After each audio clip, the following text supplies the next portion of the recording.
Hello, this is David Bernstein, founder of the Jewish Institute for Liberal Values.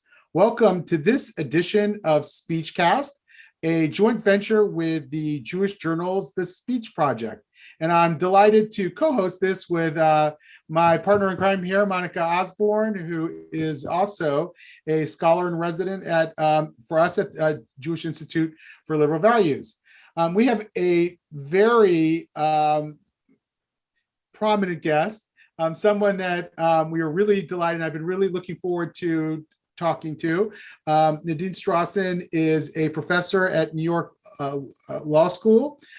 She was president of the ACLU nationally from 1991 to 2008. That's a long stint. And she's a civil libertarian and a prominent liberal intellectual. And I'm just so glad to have this conversation with you. And Nadine, let me just start by tell us, you've obviously been committed to civil liberties a long time. How did you personally get involved in civil liberties? What's your story? What's your civil liberties story? Well, first of all, thanks to David and Monica for having me on SpeechCast, and thanks for your leadership of this wonderful new organization, which I am happy to be a member of and supporter of. I have supported the concept of civil liberties, that is, that individuals should be free to make our own choices about the most important things in life, including what we believe, how we think, what we say, what we choose to read, what information about ourselves we choose to disclose or to hold private. These fundamental freedoms should belong to all individuals. And I believed that, David, for as far back as I can remember. When I was a little kid, I honestly did not understand why my parents and my teachers should be presuming to take those choices away from me and to make them for me. So you can imagine that when I discovered first of all, the Constitution with its rights promises, and I say promises because I was fully aware of the disparity between the ideals that are set out in the Constitution and the Bill of Rights and the actual lived reality, including in my childhood. I just didn't understand why women were so clearly unequal in terms of legal rights when there was an equal protection clause in the Constitution. So then when I learned about organizations such as the ACLU, the NAACP, the American Jewish Committee, all of these organizations were founded in the beginning of the 20th century precisely to translate what James Madison himself, the prime author of the Constitution and the Bill of Rights, he said, this is a mere parchment barrier between individuals and government oppression. It's worth only the parchment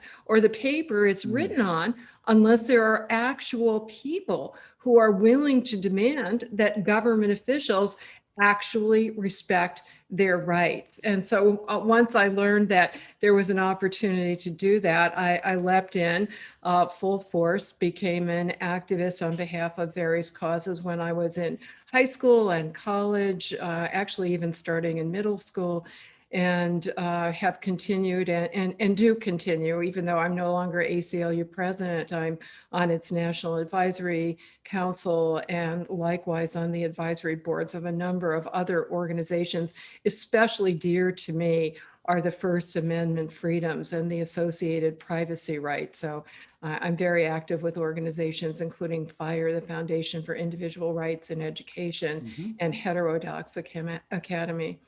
Wonderful. So I probably was raised in some of the same era that you were. And in fact, when I was 14 years old, I watched the film Skokie with my parents, where David Goldberger, the Jewish attorney, defended the Nazis. And while my mom was not a fan of that, my dad, a civil libertarian, completely supported it, and that was extremely influential. And I thought of myself really as an ACLU liberal at that, growing up into college and beyond. But I have noticed a difference in the ACLU's profile today. Can you tell us about how it's changed and what your thoughts are on that change?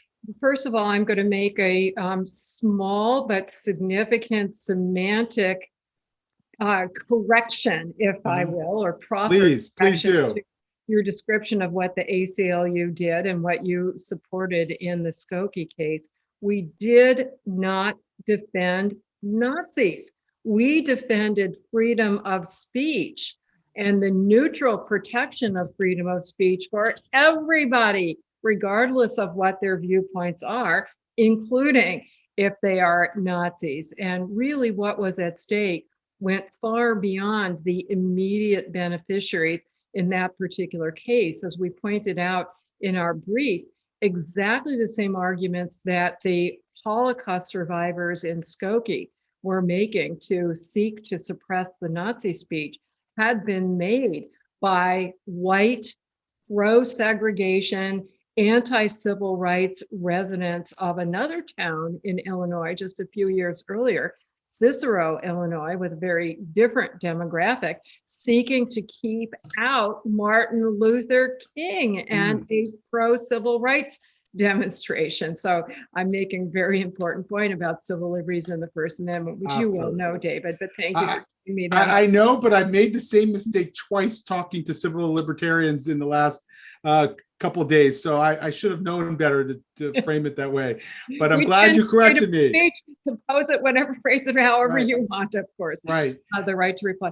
So, complaints that the ACLU is losing its way and is not the good old organization it used to be are as old as the organization itself. I recently was told about a pamphlet that was written to that effect in the early decades of the organization's existence. And I certainly know that fairly early in my presidency, many years ago now, in 1992, I wrote an article which was based on a speech I had given. The article was published in the Harvard Civil Rights, Civil Liberties Law Review, responding to accusations that were then rampant, that the ACLU is abandoning its traditional defense of classic civil liberties and becoming just another trendy liberal organization, elevating equality rights above free speech rights. And I think 2 points, if I can, in response, maybe 3 points. One is you can't be a thinking civil libertarian or member of the ACLU and possibly agree with every single thing the organization does on every single issue all over the country, acting through multiple local chapters, student groups, state-based affiliates. The whole purpose of the national board, which I chaired for so many years, was to debate each other about these issues. And reasonable civil libertarians who are not, the ACLU is not, and appropriately not, a single issue organization. From the beginning, we were fully committed, which is more than 100 years ago now, we were fully committed to defending all fundamental freedoms for all people, just the way the government itself should be, right? And there are many situations where various civil liberties concerns are in tension with each other. That said, the ACLU's position on racial justice, which has been on the forefront of our agenda from the beginning, and other forms of equal protection, that those are absolutely not only intertwined with robust freedom of speech and freedom of association, but are actually dependent on the most robust freedom of speech and freedom of association. So if we were to censor, for example, when I say we, the United States government were to censor so-called hate speech against racial minorities on the theory that that would advance racial equality, the ACLU would continue to oppose it. Indeed, just yesterday, I read an article about that referred to both the National ACLU and the ACLU of Connecticut, the state where I'm now living during the pandemic. And they both condemned an action, a shocking action by the Fairfield, Connecticut Police Department to arrest a teenager because of a social media post in which he used a a racial slur. It showed a picture apparently of a minority student with a racial slur. And of course, we deplore the negative discriminatory attitude that the slur apparently revealed. I have to say apparently because we know, depending on the context, it might have been friendly, but assuming it was not, of course, we would deplore the discriminatory attitude. But both the ACLU of Connecticut and the National ACLU forcefully denounced the arrest. And, you know, more recently than the Skokie case, David, we had Skokie too in Charlottesville. Do people know that it was the ACLU that defended freedom of speech and freedom of association for the Unite the Right white supremacists? And notice I didn't say we defended the white supremacists. And that was extremely controversial, both within the general public, among the civil rights community, and even within the ACLU. We were debating each other all the time. There was a lot of objection to that. We took a lot of heat for it, but we absolutely did the right thing. And I have to say, it was hard, very hard on me as the daughter of a Holocaust survivor. Both of these instances, the Skokie, that march actually never came to pass, so we didn't have to witness it. But I still get chills even when I'm talking to you and thinking about the Unite the Right demonstrators chanting, "You will not replace us, Jews will not replace us." But you see through that and you understand that the very same rationale that's argued to suppress that speech is being used to suppress, for example, Black Lives Matter activists. And one good thing about the ACLU's national involvement is for whatever speech we're defending somewhere, in what factual context we're defending the principle in one place, we're defending the very same principle in a completely different factual context in some other place. Now, I do want to say that when the Unite the Right went beyond voicing ugly words to engaging in menacing conduct, including brandishing lighted tiki torches, that crossed the line from protected free speech to unprotected threats. And there was a real failure of law enforcement in that situation to protect Heather Heyer and others. Yes, there was. So I want to switch gears a little bit to the current ideological environment. You were a signatory of the original Harper's letter in Harper's Magazine. You signed the Jewish Harper's letter. Obviously, you have concerns about this current ideological moment. What are those concerns?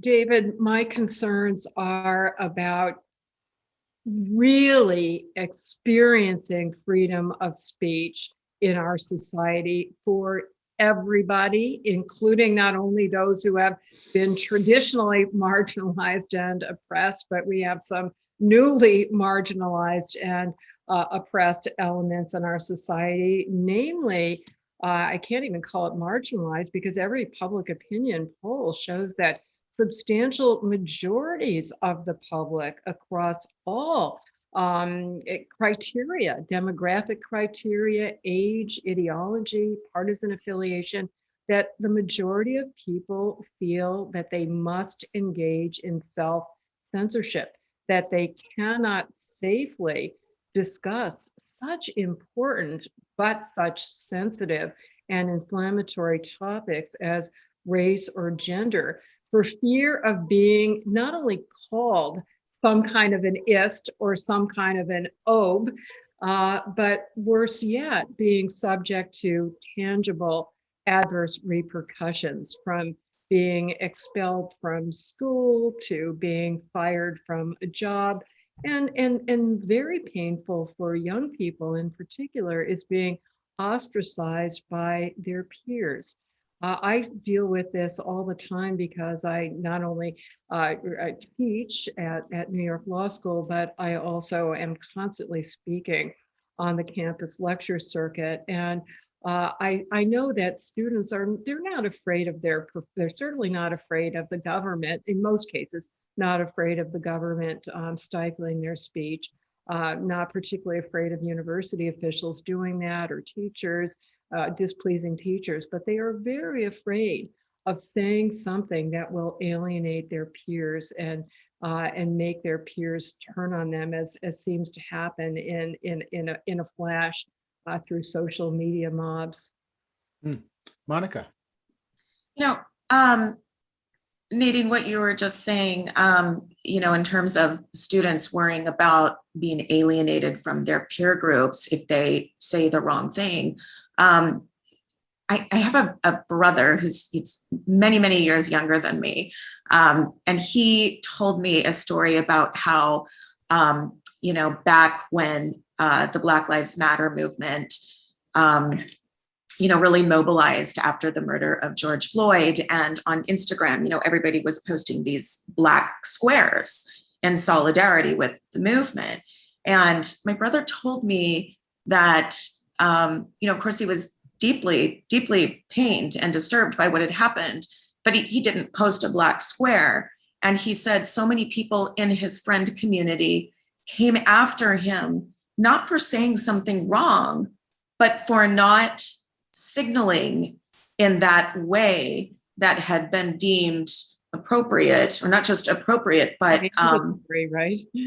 Yeah, exactly. So, and that was very interesting to me, because it revealed that in some cases, it's not just speech that's under attack, but it's the right to not speak, which I think adds an interesting philosophical dimension to the debate about free speech, right? It certainly does, Monica. And a few years ago, we started hearing statements and seeing placards, not only on campus from students, but even from political officials who should know better, saying, speech is violence, hate speech is violence.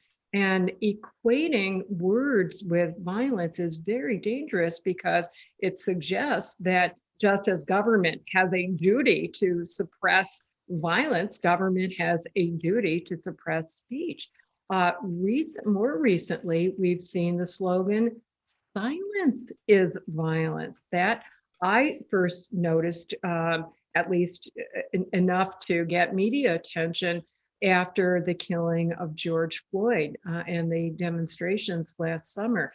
And as you suggest, Monica, from a philosophical, and I will add from a legal perspective, being compelled to say something that you don't believe in violates freedom of conscience probably even more than being stopped from saying something that you do want to say. At least the United States Supreme Court, going as far back as the landmark case of West Virginia Board of Education versus Barnett, 1943, another ACLU case, I'm proud to say, in which the court struck down the mandatory flag salute as it was applied to dissenting Jehovah's Witness students. But the court did not base its holding on narrowly on freedom of religion.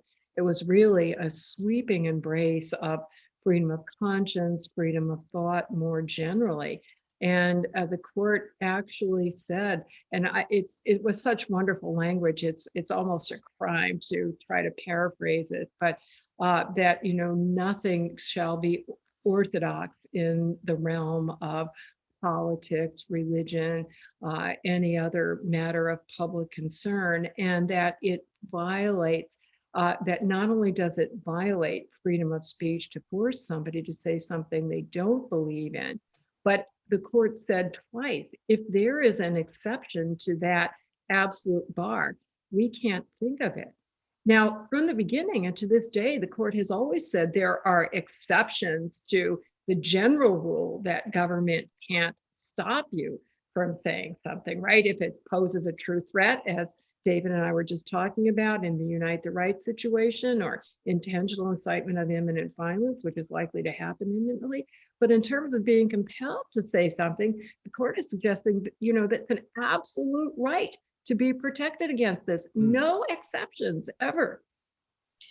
Right, that's great. I guess the question is, okay, it's clear that the government can't compel speech, but what about people? What about, what are sometimes called social media mobs? What do you do about that, right? There's no way necessarily that I can see to legally prevent people from doing that? Because, I guess my question is also, is that speech protected, the speech that someone would use to lash out at someone who is, allegedly committing violence through silence? Absolutely. And that's why it's a delicate balance, if you will. Last summer, I was asked to write something on this subject. It's called Resisting Cancel Culture, Promoting Dialogue, Debate, and Free Speech in the College Classroom, as an example. This was written by at the request of the American College of Trustees and Alumni ACTA, and people who are interested can find it on their website. The introduction was written by Jonathan Rauch, who is a great, towering leader of intellectual freedom, has a wonderful new book that's just come out following in the footsteps of his. We're having him on this SpeechCast shortly. So fantastic.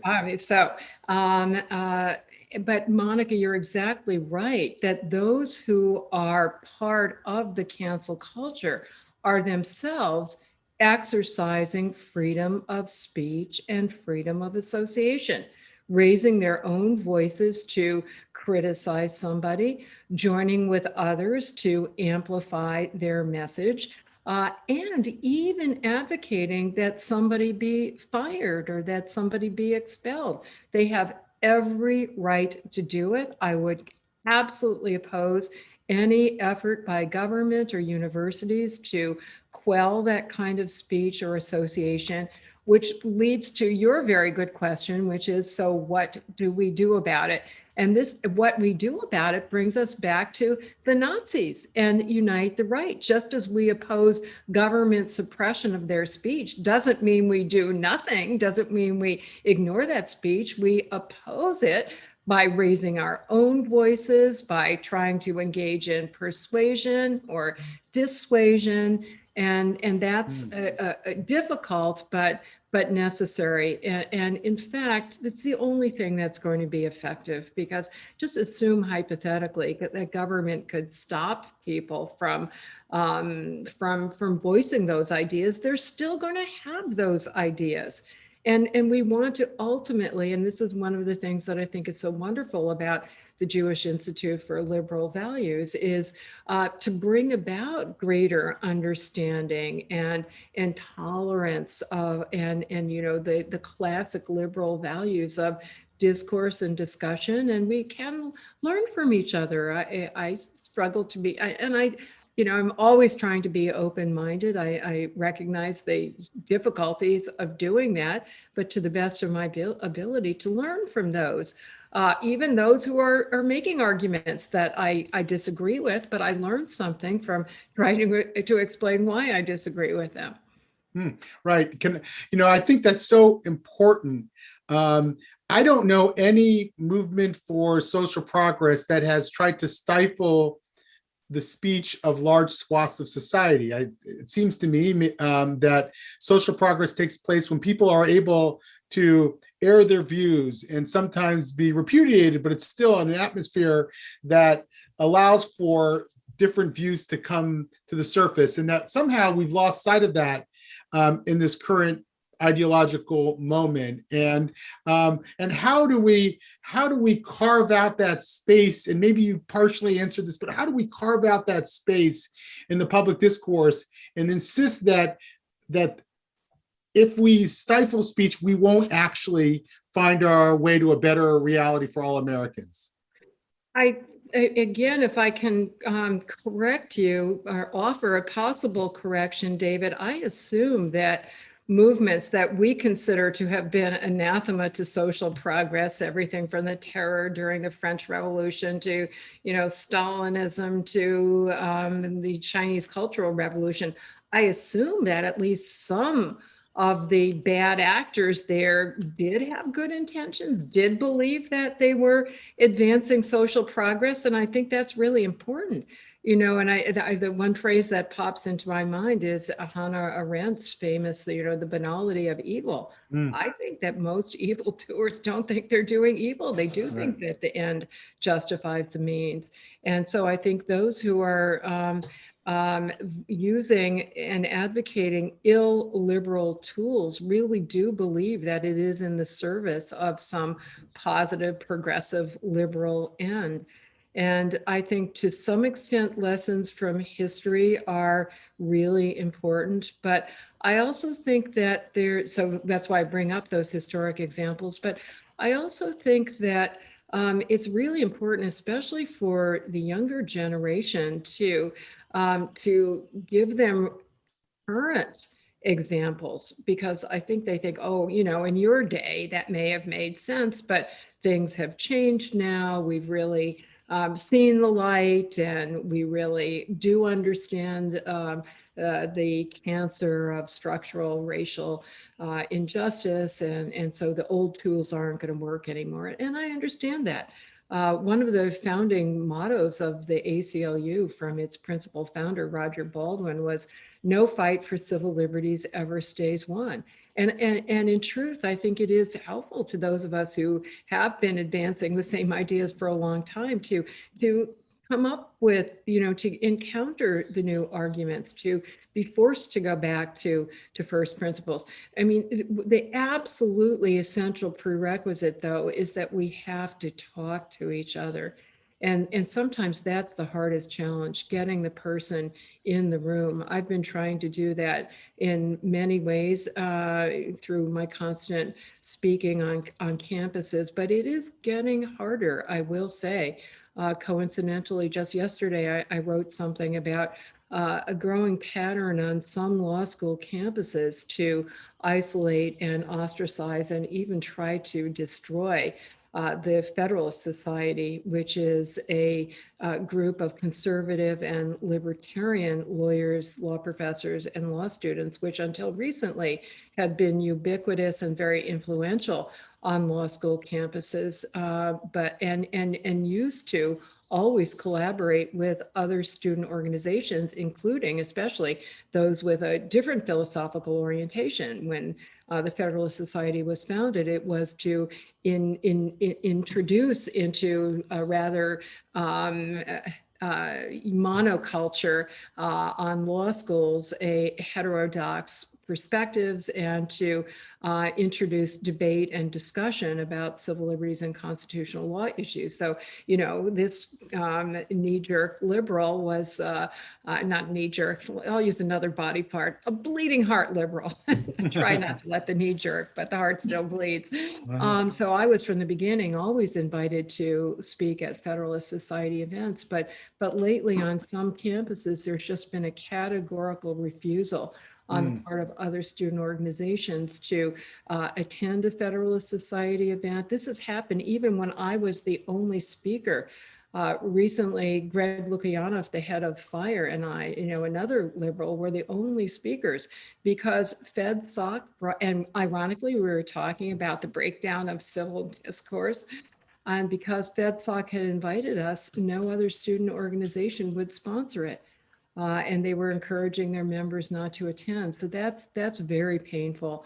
And some of the students on those campuses have reached out to me. And again, I have the same conundrum I had about the Harper's letter. I wasn't signing that on my own behalf, particularly. Obviously, I can get platforms. And, some of the detractors from that letter were saying, oh, why are you whining? And speaking for myself, I don't know why other people signed it. I was speaking on behalf of my students and the students I meet everywhere, or adjunct professors, or people who don't feel the job security, other kind of security to speak out. And that's much harder to break that knot. Monica, I have one more question, but if you do, please go ahead. Sure. Nadine, I just wanted to go back to something you said a few minutes ago about the idea of, I'm really interested in lines, in borders, and how and when they get crossed, and also who creates those lines that we can or can't cross. When in your mind does freedom of speech cross that line into the territory of threat? When does it become a threat, right? Like we were talking about Charlottesville and, Jews will not replace us, but then, we've got the torches and the marching and suddenly it's a major threat. So, the question for me is, when does it become a threat? Who decides? Because, and then this goes back to another component of our conversation, if people are saying that even silence is violence, they're, invoking the idea of being threatened by silence. So how do we, first of all, who is and how are these lines being created, and how might we reshape or reconfigure them in a way that makes sense for everybody? When you were giving that hypothetical, I thought of another real world example that I read about yesterday. Again, I haven't done the fact checking, but it seemed to be a reputable source about Trinity University in Connecticut, where students in a library were discussing, in a personal conversation, standing around and chatting about the terrible situation in Israel and Gaza now. And a faculty member or another student overheard them and complained to some, dean of student conduct that they were insufficiently sensitive to the lives that were being lost in the Middle East. And there was a letter that I read that was signed by 5 administrators, 5 get them, on subjects such as student conduct, student standards, student speech, saying to the entire campus, saying, this was terrible, it's under investigation. So now insensitive private conversations might be subject to investigation and punishment. So the real world answer to your excellent question, Monica, is whoever wields authority in a particular institution, in a particular situation, or whoever seeks to influence authority, the person who complained, who is the ultimate decider. Fortunately, if we have a government actor, so it is subject to First Amendment constraints. And if somebody has the temerity and resources to assert their constitutional rights, ultimately the courts will decide. And I think and this is why education is so important, because we really want people to be aware of their own rights, freedom to not only convey ideas and information, but to receive ideas and information, and then be able to go to organizations such as the ACLU or FIRE if their rights are violated. Now, the line that the US Supreme Court has drawn with respect to unprotected threats, and the court notably uses the term true threat to distinguish the legal concept from the everyday way we tend to use the word threat in a very loose sense. I constantly hear students say, oh, I feel threatened by the fact that, Donald Trump supporter has been invited to speak on my campus, for example. Without disparaging, maybe that person does feel something that is perceived as a threat, but the First Amendment won't permit it to be punished or suppressed as a true threat unless a number of factors are satisfied. And I think this is the correct decision. And it's received, to the best of my knowledge, unanimous support from the court for a long time now. And that is that the speaker is targeting the expression at one individual or very, small identifiable group of individuals, that the speaker intends to instill in the targeted audience a reasonable fear that they will be subject to some kind of harm. And note that the reasonable fear is an objective concept. It's not a subjective one. So if you have a particularly thin-skinned person who feels fearful at somebody voicing an idea they disagree with, we'll try to, provide them some counseling to deal with their suffering, but it does not convert the speech into a punishable true threat. Now, relatively precise as that definition is, it's obviously completely contextual and depends on all the facts and circumstances. And in particular facts and circumstances, reasonable people can disagree about whether it's satisfied. That's why, Supreme Court decisions often have dissents. But I think that line was crossed when the marchers were not only saying hateful things, but when they gathered en masse confronting the counter demonstrators who, as from the photographs, were kind of penned in.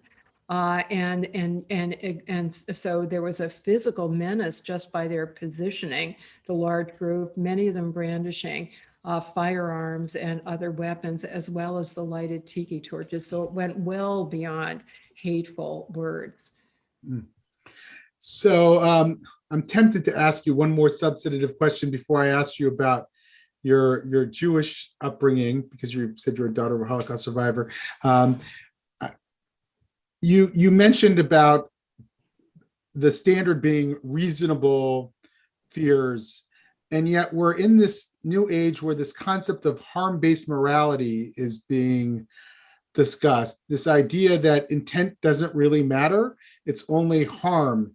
And I'm trying to imagine how that would scale in society, certainly in the legal system. I mean, have you come across these concepts? And if so, how do you talk about them and think about them? Well, certainly there is such a core principle in criminal law that you absolutely cannot punish somebody unless there is, the legal term is mens rea, a bad intent. I mean, you can't subject somebody to a serious or the most serious punishment, just the way, reckless or negligent homicide. It's terrible and it is punishable, but not nearly to the same extent appropriately as intentional, deliberate homicide. And so it just seems to me to be a foundation of moral, our sense of moral responsibility, that there is a different degree of culpability if somebody does not intend harm and might even have a benign intent. I would be very loath for university officials to say that intent is irrelevant. Now, of course, if somebody does cause harm, I think that any well-intended person, no pun intended, would not want to cause harm, even unintentionally, and would like to have an opportunity to rectify it, to learn from the situation, to apologize to the unintended victim. But I think we have to make these distinctions, especially if we're going to have constructive interventions.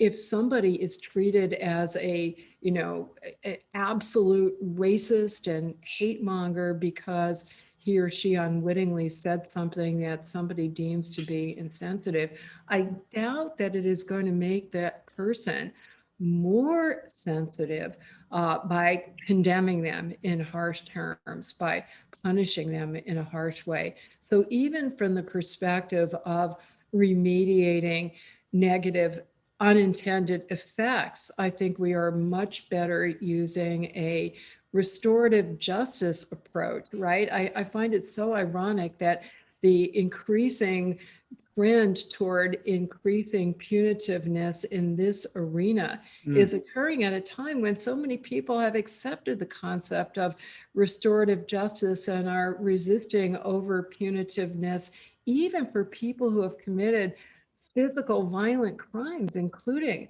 homicide. Monica, did you want to ask any more questions before I ask her about her upbringing? No, but I do want to just follow up on what you were just saying. In my past life as an academic, my primary area of expertise was trauma studies and Holocaust studies, among other things. And all that to say, I'm a fierce fighter for, the Jewish people and for, speaking out against anything that feels like anti-Semitism or racism or bigotry or discrimination against anybody. You know, and in the past couple of years, there have been a couple of, more than a couple, a number of entertainers, you know, celebrities, musicians. Nick Cannon, for instance, was one of the people who made a number of deeply anti-Semitic comments. You know, and of course, you know, everybody wants to cancel him, and you know, they want him to lose his job, and then he did lose his job. I think he may have gotten it back. I'm not sure. But he then went and did the work. You know, he met with the Simon Wiesenthal Center, and, you know, whose motto is counsel, not cancel. And he apologized. That's great. Yeah. Yeah, it's really fantastic. It's what we should be saying for everything, I think. Counsel, not cancel. So he and I was angry about what Nick Cannon said. And my husband, who's a director, had actually directed Nick Cannon's comedy stand-up specials, and he was incensed, you know, as a Jew. But then he apologized, and, you know, internally I still felt angry, but I realized I had to accept that, because we can't, you know, we're talking about, you know, something that's regenerative. We can't move forward if we don't allow people the space to learn and to apologize and to try to do better. And I think we're not seeing a lot of that. I think that's something that we need to keep encouraging. That's a really wonderful example, Monica. And I can tell you that there are many, many such examples. And many people who are dedicating their lives to, the term that they use is to redeem. And that's the term that's used by the hate mongers, the white supremacists, the anti-Semites, who are in turn redeemed. And many of them then dedicate the rest of their lives to doing that for other people. There are whole organizations. One is called Life After Hate, that was founded by a couple former leaders of hate monger organizations. In addition to that kind of outreach, and it really does have to be individual. So I would not have the patience to do it, and I just marvel at people who do. You know, there's a theme that runs through all of the accounts, and there are many TED Talks about this, some memoirs, some autobiographies, and all of the formers, as they call themselves, say that what worked was when they were not condemned, when they were not ostracized, certainly not treated as criminals, which would happen in many other countries, but where they were reached out to with empathy and compassion, not empathy and compassion for their ideas, but for them as human beings. And often when you look at what drives somebody down the rabbit hole of hatred or extremism, or, you know, any kind of cult, there are similar patterns. It's not necessarily, and probably not, driven first by belief or ideology. It's some social pathology, some family problems, some psychological issues, and they have a bonding experience with the recruiter from this organization. So you have to offer them another bonding experience. The other thing that all of us can and should do is to speak out against hatred and bigotry, not only reactively to denounce it when it happens, that's certainly important, but proactively. And I think, again, the studies, you know, broad surveys as well as much individual anecdotal evidence show that it is a very powerful tool. And some people will say, well, wait, counter speech, that's only words.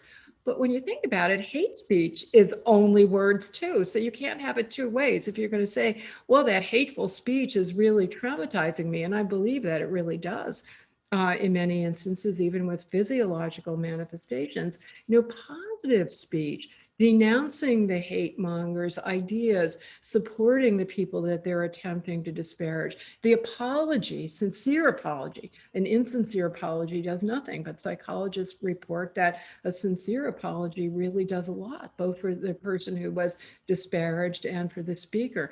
But if I may, since we started by talking about the Skokie case, I would love to read one of the epigrams to my book called Hate, Why We Should Resist It with Free Speech, Not Censorship. One of the epigrams is from Aryeh Nair, who was the executive director of the ACLU during the Skokie incident in the late 1970s, Aryeh himself was a Holocaust survivor. He was born in Berlin. His extended family was completely slaughtered by the Nazis, and ultimately he and his immediate family made it to the United States. So, and he got, you can imagine the hate mail he got for defending freedom of speech for the Nazis. But here's one statement that I thought was so important about counter speech that I included it as an epigram. Hardly any of the voices that should have been raised in moral protest against Nazism were to be heard in Germany or in the territories conquered by the Reich. Where political and religious leaders did speak out against the Nazis, notably in Denmark, most Jews were saved. Those Jews who died were victims of the silence of Europe's moral leadership, as they were victims of the Nazis. One of the other epigrams, Martin Luther King said the same thing, conveyed the same idea. He said, in the end, we are going to remember more than the words of our enemies, the silence of our friends. That's right. Powerful. So last question. You're a child of Holocaust survivors. How did that affect how you thought of yourself being Jewish and your commitment to free expression of ideas, which you might have just answered, but I'll let you use your own words there. Well, a child of one Holocaust survivor who was typical in not talking about it at all. I had no idea my father was even Jewish, let alone a Holocaust survivor, until quite late in my life. I was about to say, and I didn't have a Jewish upbringing. I was raised as a Unitarian, but some people say, well, that is a Jewish upbringing. I didn't realize that. And I, when I learned about my father's background, I immediately identified with the Jewish. He was what under the pernicious Nuremberg laws was called a Jew of the second degree. His mother was Jewish and not his father, but that was enough to land him in the Buchenwald forced labor camp. And I very, very much identify with that aspect of my background. And later in his life, my father did too, which is he never gave up his love for Germany despite Nazism, and was able to see the positive part of German culture. But the last time he and I were there together, my father told me that as we were riding the public transportation or walking the streets, that he couldn't help looking at people of his age and where you were. And for the first time, really, first time, I think he was allowing his long lingering but long buried trauma. I'm not saying this in a scientific sense, Monica, to come forward. And I think I think he was very proud to see me identify as a nice coincidence, maybe not a coincidence. I married somebody who was also the son of two Holocaust survivors who escaped from Germany very much at the last minute, and he was and went to Palestine. My husband was born in Jerusalem before the state of Israel. And so together we are very, very strong in our identification as secular Jews, supporters of Israeli, of the Israeli state, and opponents of anti-Semitism and proponents of a vigorous, vibrant Jewish culture in the United States. Beautiful. Nadine, thank you so much for this discussion. It meant a lot for us to have you on, and hopefully we'll find other ways to hear that voice committed to civil liberties and free speech. Means a lot. Thank you so much for your important work.